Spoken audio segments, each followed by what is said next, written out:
to Tea Talk with Amy. In this episode, we have Randi. She is the founder of the group experience. And she will give us a little introduction about this amazing organization she created. And the intention behind this company is so amazing. Yeah, thank you so much for coming in. Thanks for having me, Amy, and for your team for inviting me in as well. So I'm Randi Zinn. Really, the work I've always done is about empowering women to use their voice, to find their most authentic self, and to do that work most recently in group together. I've realized that the most profound sense of connection with oneself actually happens when we hear the stories of other women and we exchange. So a lot of my work is now around using my voice to support women and then using the collective voice of women to grow together.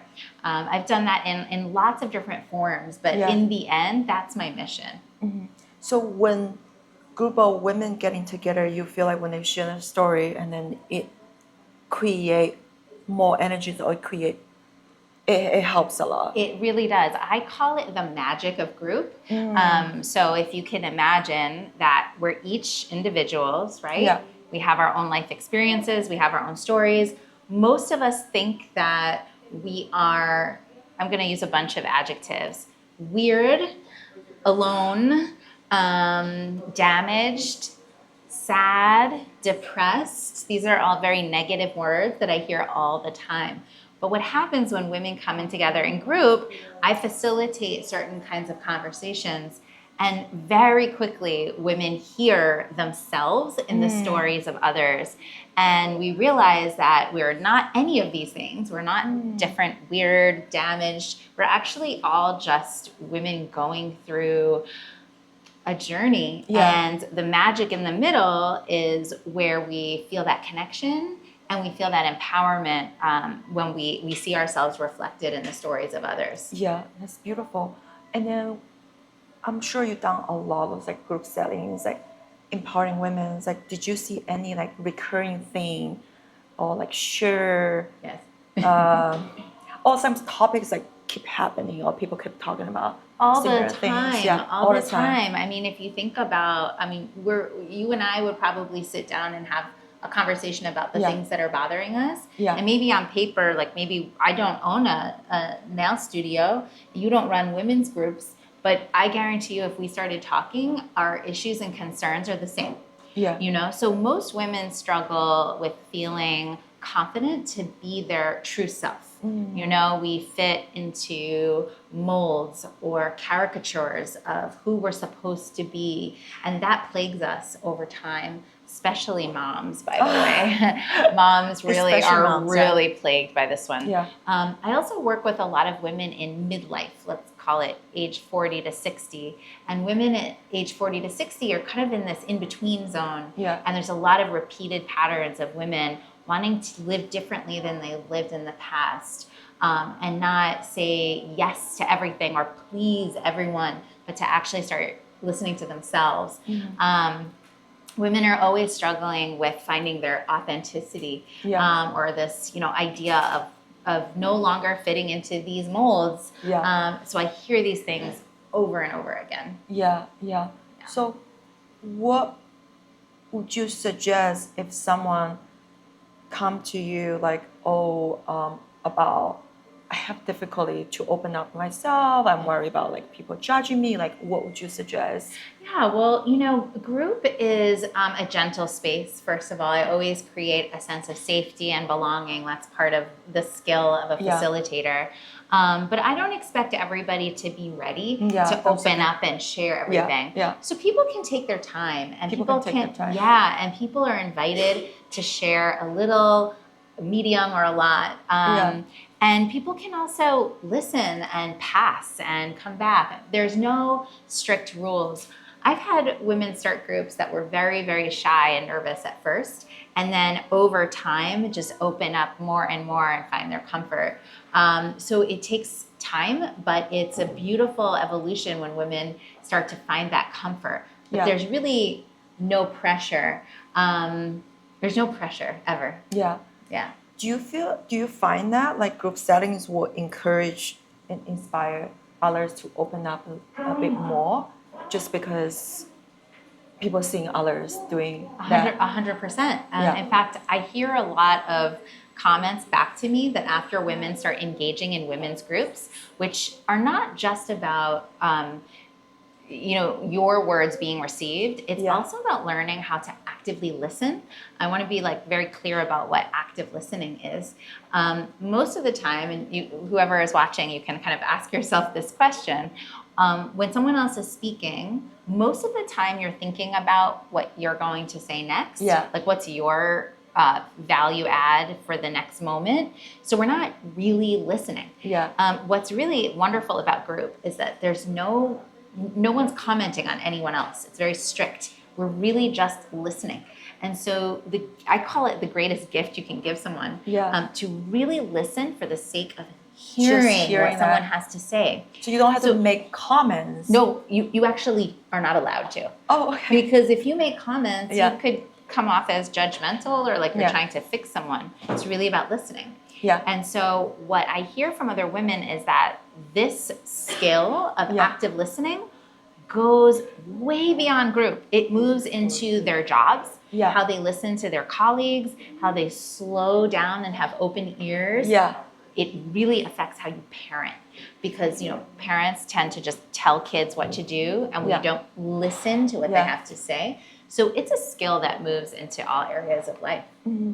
Okay, I feel like that's like a very useful for a lot of our clients, like to just like using the same methods. Like doesn't matter if you're about mom at work, listening in terms just in taking information versus in terms like responding. Yes. Or like thinking about what I should be asking the next questions or keep the conversation going on. Yes, it's actually like also if you think about one of the greatest skills that I think we all need to refine is to actually be less anxious and less anticipatory.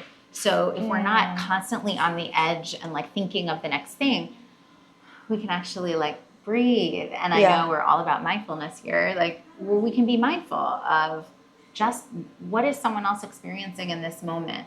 What am I feeling in this moment? And not always moving so quickly to the next thing. It's a very important state and it creates less stress for everybody. Yeah. I think I reflect on like whenever I feel like, okay, of course right now I was like, I want to make sure I ask the right questions. So sometimes it's like going through my mind. Yeah. Like what kind of questions I should ask and helping our audience to learn something from you, from our conversations. So I guess a lot of times it's just okay to be like just actively and then just focus on what you have to say and then just like without thinking about further. Yeah, it's okay to be present and not always doing the next thing or saying the next thing. And I guarantee you when you can be in that state more, others feel safer around you because they feel like you're just witnessing them. There's more trust there. So these skills really move into just how we exist in our relationships. And it's really helped me, I have to say, in a lot of my life skills. Yeah. It just reminds me like a lot of people were talking about like, I'm very introverted, but a lot of people, it can be introverted, but super social at the same time. Yeah. Introvert, extrovert. Yeah. And or they're super introverted, but they have so many friends because they are very active listeners. Yeah. And people was like, oh my God, I feel so connected with this person. Mm-hmm. Because it's not always about what you say. It's just about a presence that you give, right? I mean, I'm sure we can all think of people in our lives, like you're saying, who maybe aren't out there like on the dance floor at a party, but when you want to talk or you want to share, like they're just the most present person. It's probably some of your favorite people to be around. Right? Yeah, that's great. Yeah. And then you talk about like you encourage your audience or encourage your group to share more of their stories. Do you believe in everyone has amazing story to tell? 100%. Yeah. 100%. I think so let me just say, I'm an avid reader, and I'm an avid writer. As you know, I write a Substack. Please follow me. I'm growing and building my Substack every day. I published a book in 2017.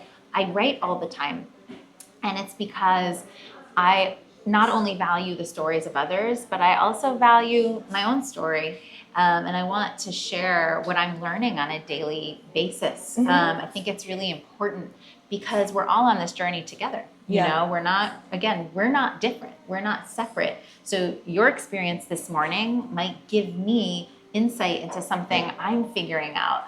We just don't know unless we're open. I'm not a proponent of oversharing, by the way. This is not about oversharing. This is about mindfully sharing what matters. And we ask ourselves those questions, like what matters to share. But I believe that the more that we can express, the more that we can connect, and the more that we can all heal. I think there's a lot of conversation about vulnerability, like be able to share. And then you also talk about like we don't have to share everything, and there should be a boundary. Like how would you tell audience when they want it?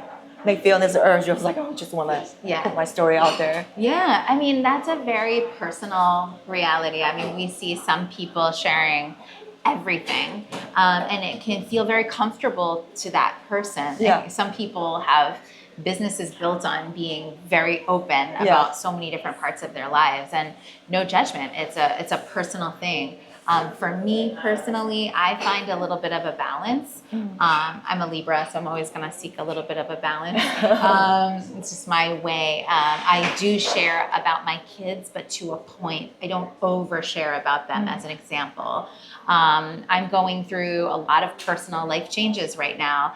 I reference them in my writing, but I don't overshare about them because I want to protect other people involved. So I'm always dancing between what's most potent to share and what is a little too much for me. It's personal. Yeah. You know what? Like I feel like I can get influenced by outside. So when I'm not sharing everything, it's just a moment I was just like, I don't want to get influenced, or I need to know my audience. When I share those things, because as you say, like a lot of people like to give opinions. Yes, I do.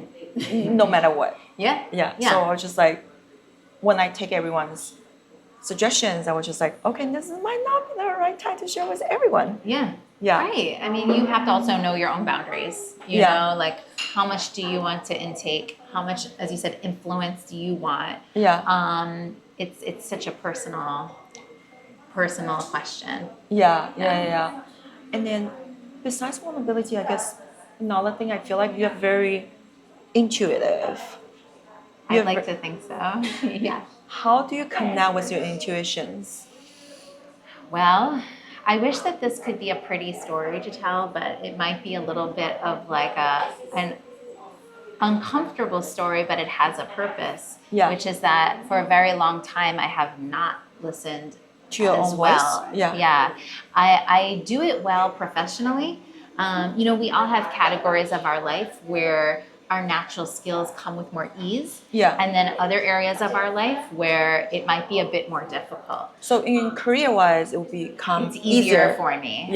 So when I'm sitting with a woman, I work with women one-on-one, or if I'm leading a group, I feel very, very strongly what should be shared, or what questions I should ask, or what a woman might need to hear in that moment. It feels very fluid for me that way. But there are parts of my life where I have, in the past, disconnected from my intuition, from feelings like something's not right or something doesn't serve me. And I have regret about that. But you know what? I've learned a lot from those like moments, that misstep. And so now my work is to continually find that connection and not question it. Because that's what we do, right? We feel the feeling of intuition and then we question it. And right in that moment is the choice. So I actually write a lot about that, as a matter of fact, about like staying in tune, so that we don't miss what our inner gut, our inner knowledge really tells us. I feel like this is like pretty common thing for a lot of women. So I'm assuming a lot of men as well. Like More like, women than men, more I women would say. than men. Yeah. Yeah, I mean, I can tell you why I think that is. Okay, would love to hear that. I'm curious. Yeah, I mean, this is like a little bit of the commentary on the patriarchy type of thing, but here we go.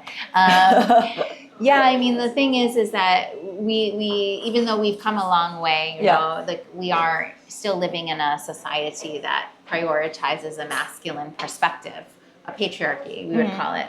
And so women for a very long time have been taught to defer to the perspective of others, to cater to others, and to second guess like maybe what we want or deprioritize our needs.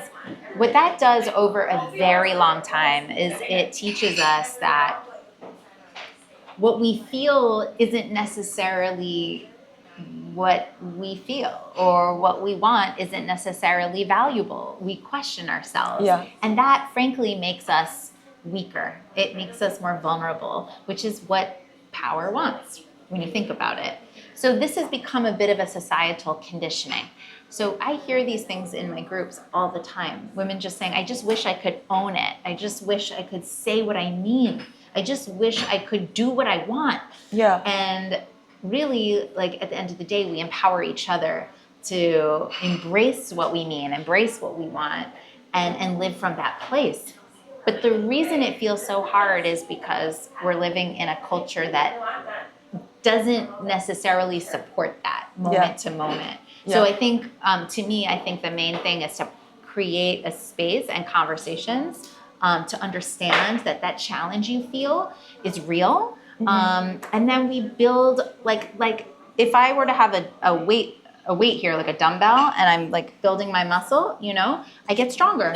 So it's the same thing. Like if you want to say what you mean, you want to own what you really want in life, like it's like a muscle. You just do it again and again. You practice, you speak, you write what you have to say, whatever the mode is, you do it and you become stronger, slowly but surely. This is the work for women right now. It's very interesting because I always feel like women in general is more intuitive than men. I think so. And then if they don't tap into that perspective. I think there's more and more intuitive men out there. I'm also. That's a great thing. I do. I do believe in supporting and loving and empowering our men. I'm also a mom of a boy and a girl, but I see my son. I actually consider him highly intuitive, very emotionally intelligent. Amazing. And so I think like when we want to lift our men up and take them with us, and they'll love us and support us in return. But I do think that women inherently have a gift of intuition that we just need to continue to cultivate because it has been pushed down for a very long time. And then I feel like the other parts, I feel like people hasn't put a lot of credits on being emotionally intelligent or being to connect with your own feelings. I think this is like amazing thing. Doesn't matter. Like I'm learning at least recently, like all these emotions are valuable. Doesn't matter if it's like anger, like it's a signal. A message. A message, exactly. Like it's like oh, I get to experience so many different things. No, I agree. Beautiful. I agree. I think like for me, I always had a hard time getting in touch with anger. You know? Like what's my anger? What do I do with it when I feel it? Like I would say most of the time when I'm angry, I've just cried. So I'll just be more like emotional. But I would say in the past 2 years, I've experienced, well, it's funny to say, but like moments where I've gotten like really wildly angry. And while I feel like almost like it's coming from some part of me that I'm not familiar with.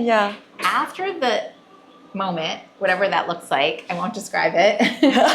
There's actually a place that feels very powerful. Because that's like, it's this rageful, intense, fiery piece of me that I think has been pushed aside forever. And so when it comes, it's like, Oh my goodness. You get to meet different side of yourself. Yeah. So I agree with you that I think all of these emotions matter. It's giving them their appropriate space to express themselves. You know, we obviously don't want to. I don't intend to be like an angry person walking around in anger. But if we feel angry, what do we do with it? It's kind of the question. You know, because like you cannot put those emotions in a container because it's gonna come out somewhere. You cannot hold those things. It's too much. Then you're going to express this anger in maybe passive aggressive way to your partners, to people around you. It's gonna come out. It's gonna come out. Yeah, that's why I was just like, because I used to feel like guilt. Yeah. I was like, I should not be angry. But everyone feels every emotion at some point. Yeah. I was just like, I should not be this way. I should not be that because my identification, like I'm a girl, I'm a daughter, I'm this. Right. You're proving my point about how girls are raised. Yeah. Yeah. 100%. I was like, I should not be like that way. Yeah. But now I was just like, oh, I get to experience that. I'm a human being. Yeah. So we're just like, I guess the movie Inside Out. Yeah. I like that one. Yeah. That's a good representation of all these parts that deserve to have like an existence. Yeah. So true. Another thing that I wanted to offer is that it's a little bit of my own personal journey right now, but also something I really encourage women to lean into, especially as we're feeling our emotions. As you bring up, like, what do we do with all these emotions? Another thing that women will often really silence is our creativity, you know? And this doesn't necessarily have to mean that we're going to build a business. Like, it can really just be our expression, you know, like picking flowers and arranging them, or painting, or how we design our nails, or the things, or how we write a story, or whatever it is. And I think that for me, I'm in the process of birthing something new that's creative. It's in the writing sphere. I don't really know its form yet, but I really encourage women to lean in to their creative impulses. It takes a certain, you know, we're talking about all these things like owning our voice, embracing our emotions, being in connection with other people, other women. These are actually all ingredients for creativity. Oh, interesting. Yeah, and I just wanted to say that I think for women to live a creative life, we need all these things. And then the other thing, if you think about what it means to be creative, we need time and space, right? Like you can't just create something without a space, an environment, time. And so because so many women feel guilty, that's another word we didn't bring up yet, guilty, because women feel so guilty about asking for what they want and what they need and what they crave. So often we're deprived of that time and space and environment to just create.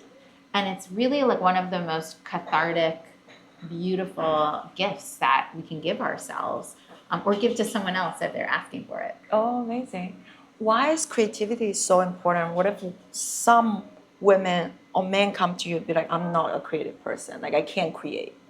I think everyone's creative. I think like we all make something. You know, we all think through something on an interesting level. I keep bringing up my son. I'll use him as an example. Please. He's an athlete. I told you he goes to an athletics boarding school. He plays basketball. He might say, I'm not creative. I play sports. I'm an athlete. For sure he is creative because I watch the way that he processes and thinks through his mind-body connection, how he relates to his team, his coaches, and how this shapes him as a leader. He leads his teams in warm-ups, like all of these modes in which he expresses an integration of all these parts of himself. That is creative. So I think that it's all about just like opening up our learning and then our expression of whatever that is, and for our own unique self. I guess like another thing I just thought of this, maybe we share our creativity. I mean, your group is very creative. Maybe it feels connections with other people, or maybe like the writings always make me feel like, okay, I'm not alone. I'm not Like some people out there just like me, or feel connections. Yes. Through the process. Yes. It helps creativity. It helps creativity. It really does. It really does. Women will say like, I'm thinking through this idea. This is actually a lot of the stuff I do with people one-on-one, because a lot of people will come to me and say, I have this idea, I have this thing I want to make, but I have no idea where to begin. And it always starts with a creative process. It's always starts with a creative process. Always, yeah. Wouldn't you say starting your businesses started with a creative process of some sort? If you really go back to the very beginning of it, wasn't there like an inspiration or like a vision or like something you imagined that came from you? Yeah, about my experiences, or some problems I feel like I want to do something in this world, or I want to see the world in my mind. I want to create a space that in my mind I see that and I want to share that with more people. It's inherently very creative. I'm sure somewhere in your process in your mind, like you imagined something that looked like this studio, something that looked like these flowers or this beautiful nail kit. This didn't come out of nowhere. It came from the original vision. Not that other people I'm sure your team contributes to this, but when you're the person that births something, it comes from your creative vision and from your heart. Yeah. Okay. That sounds great. You did it. That's what I'm saying. Now I'm a very creative person. For sure. Thank you for saying that. And then just along this topic, like where did you get your inspirations? Where did you, I guess like I have follow-up question on that as well, because you are doing all this like women's group and also mentor one-on-one. Yeah. Did you pick up a lot of energies from other people as well? Like I guess two questions. Yeah. Well, I can say that the work that I do has been inspired by my life, honestly. I've always been I use this word creative a lot. I've always been somehow in the creative spaces. Like I went to college for dance and for writing. So I've always been surrounding myself in worlds like that. But actually what really moved me to work more with people in some capacity was honestly when I lost my dad almost 20 years ago. I was 25 and it was a wild, awful accident, honestly. And from the process of loss and healing, that was where I realized that people need one another.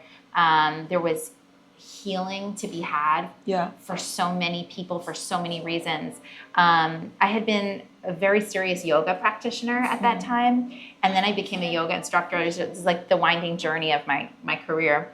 But I started to see that there were conversations between people who had gone through a death, people who were going through a divorce, people who were going through an illness, but there was a common theme, which was that we needed time and space.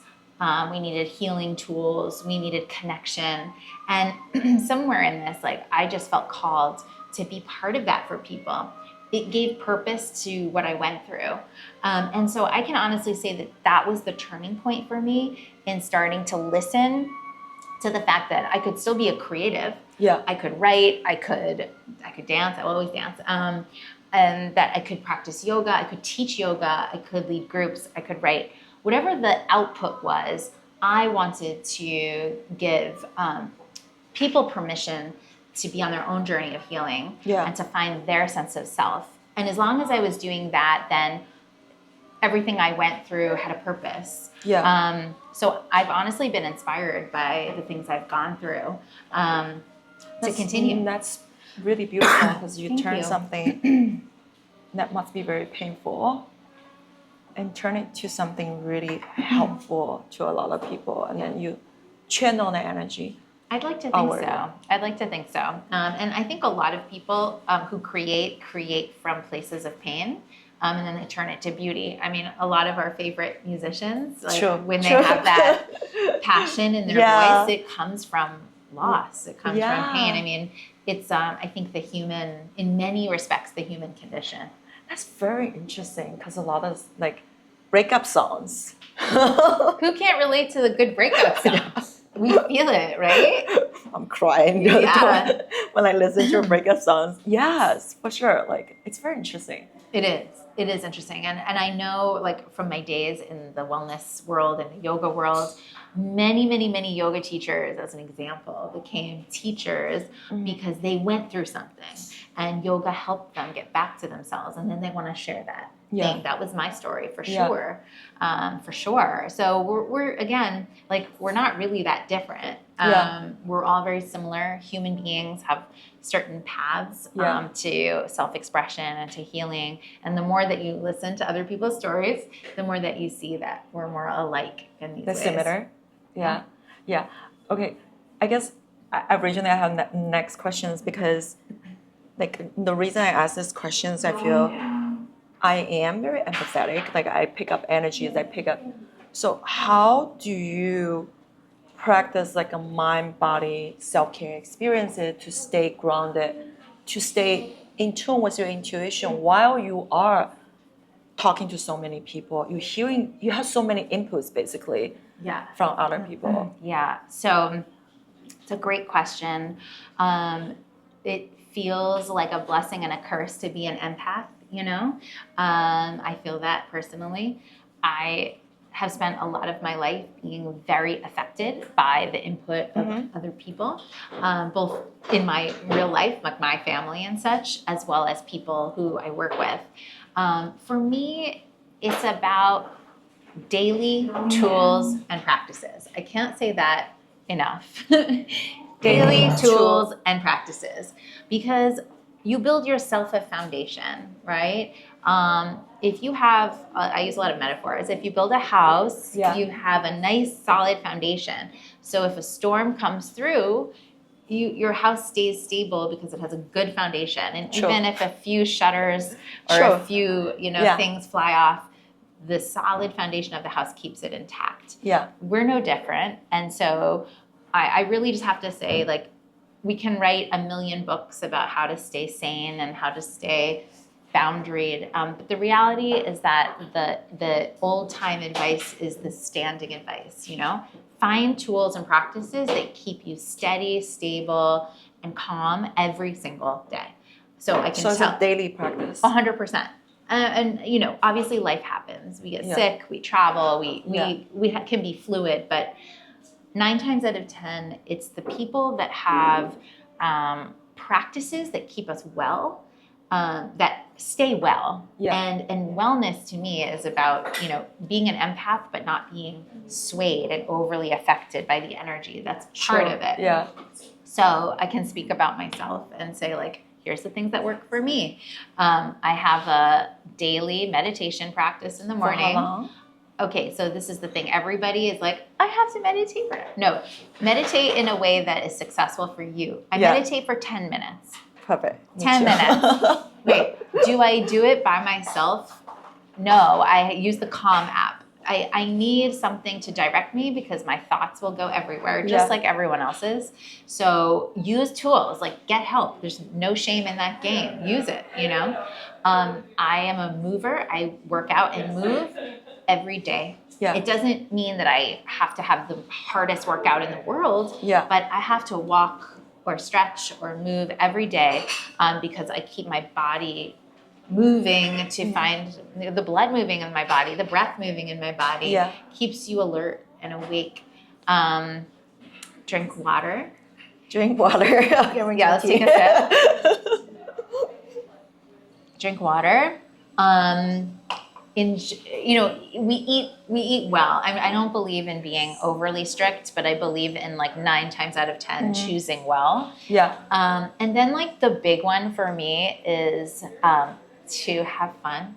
To have fun? Yeah. Oh, you have to enjoy yourself. I really feel strongly about that. Life is very serious as we get older. We have so much responsibility. We're living in a world that feels very complicated and scary. And the gift of being a human being is that we get to actually also enjoy. So I don't care what it is that brings you joy. Like, it could be, you know, having a manicure. It could be dancing. It could be going out for a cocktail with your best friend. Yeah. It doesn't matter, but what it is like the positivity and the good energy. This keeps us well, you know? And so these are very simple tools and practices, but bring them into your life daily and you will be able to maintain your foundation and your stability. This is very, very important.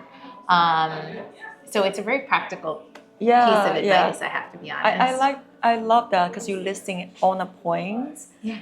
And it's also very easy to do. I think everyone can do doesn't it. have to do exactly the same thing, but everyone can, if they want to follow, they can do. That's right. And another big thing is like we don't have to overwhelm ourselves, right? Like it doesn't have to be like 7 days a week I do this same thing. It can be I'm going to do this thing 3 days a week and this other thing too. And achieve it and feel really good about it. Yeah. We wanna lift ourselves up. We don't want to break ourselves down. Another really big one for us empaths that I've really, really hit upon is I've been believing more and more over time on quality relationships versus the quantity of relationships. We have to be careful, especially as empaths, about who we're spending time with. We cannot give so much of ourselves to so many people, and especially people that want to take our loving energy for themselves.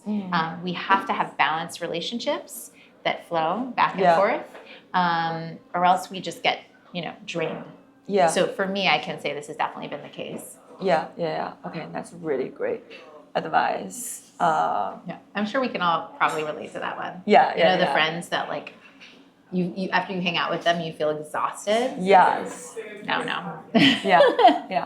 But that's like something that I feel like I'm learning as I get older because I used to have a difficulty to say no. And I feel guilt. Actually, I want to ask you that question as well again because I brought it up twice about guilt. And I was like, oh, but they really want to be friends. So I was just like, is this me? So, but now I was just like, okay, just follow my intuitions. If I don't feel the right flow, maybe there's nothing I can do. Like I don't want to be surrounded people that doesn't give me positive energy. And it's okay. I think this is part of the people-pleasing empath personality because I relate. Like if people, historically, if someone asked me to do something, I would say yes. If I'm invited to something, I go. If someone asks me, I feel honored. Yes, and it can be a good thing. But it isn't necessarily a good thing. It depends. So, yes, to your point, like we follow our gut. But also, this is like something I've learned recently too. I think, for myself, I'll say I'm a high performance, high achieving kind of personality. I'm guessing you are too. I feel like you are. So we expect ourselves to be high performance in everything, even friendships, even doing things for other people. But the thing I've realized is that not everyone else is like that. So do you notice that you're sometimes the one that like does way more than other people do for you? Then I get frustrated. Right. Then you get frustrated. So that frustration, I've actually started pointing back at myself and saying, but why do you feel that you have to do everything for others? Like you don't. You don't. Like you can actually and be loving about it. You don't have to be mean ever. But just to say like, oh, I'd love to help, but I can't. Or I'm not available right now. Or even more honest sometimes is like, and this has been interesting for me this year, going through a lot of personal change, saying like, I actually really have to direct more energy at myself right now. Like it's a new one for me, but people actually will understand if you're honest. It's really interesting. I've noticed people being like, that's great. I support you in that. Oh, I love that. Okay, I'm gonna borrow that. I have to give myself more energy so I'm not available. And then feel like okay to say that and feel like okay, I do need space for myself. Well, who else is going to give you permission for that? That's a great question. Nobody. That's so true. No, because everybody, not that anyone is bad, but everybody's going to want to receive from you because you're wonderful. So the only way to claim it is to claim it for yourself. Okay, and that's a great tool set. I feel like I learned a lot. Good. Very good. Very good. I think before we move to a different topic, I wanted to ask like how you personally dealing with like any guilt coming up. Is this like through self-love, self-care, like, or like what you just talked about, like very grounding about what you need, what you wanted. Like I grew up in the Asian culture, so guilt is like a huge part of Yeah, it. I know. I'm Jewish, so a lot of guilt too. Lots of Very guilt. similar. Very similar. Very similar. So much guilt. Seriously, I talk to a lot of my friends like from Jewish culture, be like, yeah, It's totally so bad. related. So bad. Yeah. It's so intense. So the question is, what do I do with guilt? Yeah, you personally, yeah. Yeah, it's hard. It's really hard. I mean, I think it'll be helpful to get a little more specific when I answer this question. Yeah. I can be private, but I can also be open book. So I'll talk about this. I'm going through a separation and a divorce. So that's the personal thing. It's great. I mean, I'm great, guys. But guilt comes up, I'd say specifically with my kids. There's always this like feeling like, I'm not doing enough. Yeah. Or if I'm separate from them and they're with their dad, and by the way, they're really happy when they're with their dad. Like no one is suffering actually, but I will internalize things and feel guilty for I didn't have enough time with them, or I'm choosing to do this when I could be with them, let's say a day more. Yeah. I've actually had a lot of moments like that this past year where I'll use a real life example. If I extend a visit an extra day, I can see a concert I really want to see. Mm-hmm. Or I can say no to the concert and go home to my kids a day earlier. Yeah. Now, there's not a right answer. One day the answer could be to go home. Yeah. One day the right answer could be to go to the concert.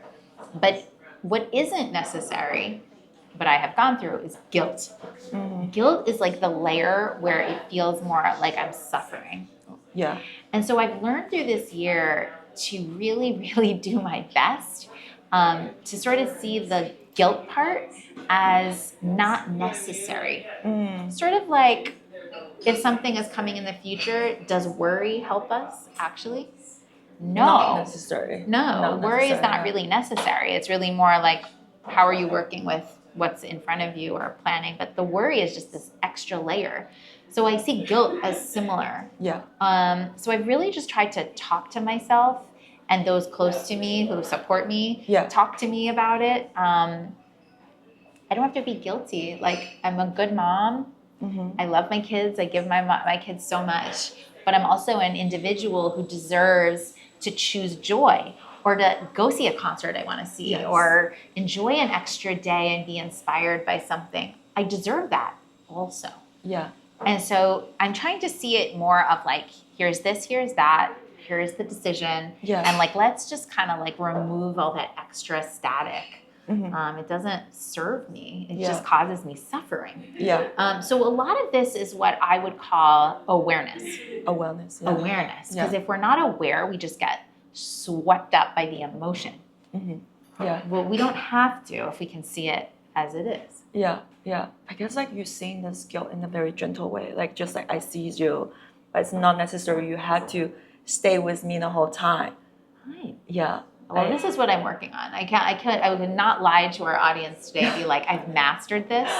No, I'm telling you, this is how I see it. And this is my process. Yeah. Yeah. I feel like that's something pretty deep because it's coming from my culture. Like I feel like it's like something I am working on, and I constantly see myself like with honest labels. Maybe I was like I'm not doing enough because the label I put it on myself. How we were raised is such a major factor in how we think. Yeah. And then undoing that takes so much work and so much awareness. Yeah. So that's why we have to be gentle with ourselves because you can't change how you were raised. You can't change your culture. True. You can change your relationship to it. Mm-hmm. You can change what you choose one moment to the next. And I think if we can do that, then we're doing great. Yeah, I love that. Like we can change our relationship with it. Yeah. Yeah.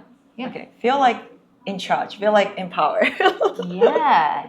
Yes, exactly. Exactly. Yeah. We're going to change the topic a little bit. So we're going to talk about what kind of color you're going to choose today or what's your favorite color. I'm excited. Well, I have a lot of favorite. I love colors in general.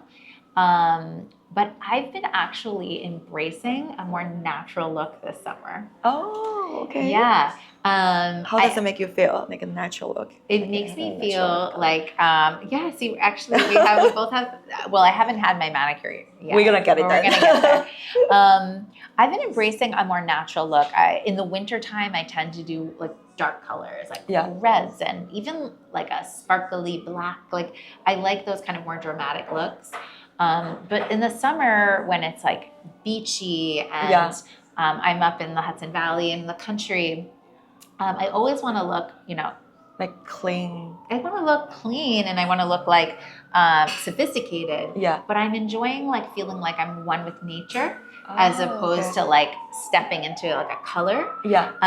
So I think today I'm going to stick with that. Yeah. And I'm going to do something more like neutrals and it's what I'm drawn to right now. Yeah. Can't wait to have you try it. Yeah, I can't wait. And then we also, later you're going to write yourself a love letter. If it is part of our experiences, if you write a letter maybe to your younger self, like how would you address that?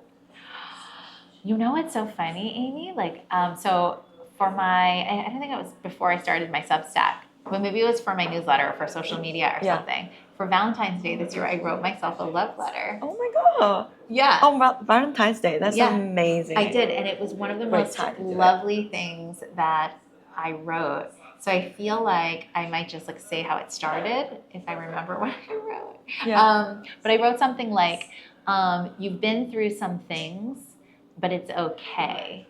And I think it started there.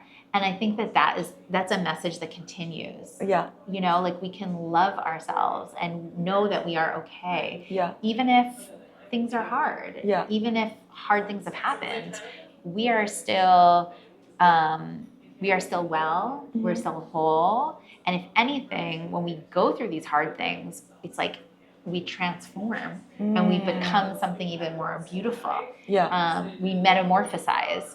And so I think if we can trust that, we can love ourselves really through anything. Yeah. Because like you just talk about your own experiences, like your family experiences inspire you, your dad, like to start this whole business. Yeah. We can find beauty, like the lotus flower blooming from the mud, like we are that. Yeah, that's amazing. And then we also give affirmations. Like, are you into affirmations? Like, what's your favorite affirmation right now? Because I feel a lot of people like have different ones in different time. Yeah, I mean, I love affirmations, and I love I think we're in like the culture of memes, where there's like all the quotes and stuff. I have one actually that I want. I did think about this, so I'll show you which one I was thinking about. It's Rumi, Rumi, the Sufi poet. Yeah. So I've been thinking a lot about my creativity, as we talked about, and how I create the right space to produce whatever's coming next. Yes. And I love that Rumi said, as you start to walk on the way appears. I love that one.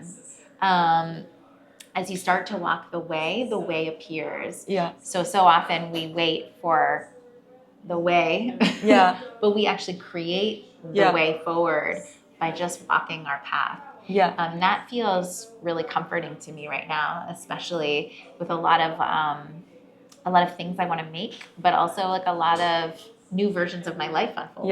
Yeah. Oh, that's beautiful. Okay, my last question, just a fun one. Like, is there anything people doesn't know about you? Like, any fun fact about you?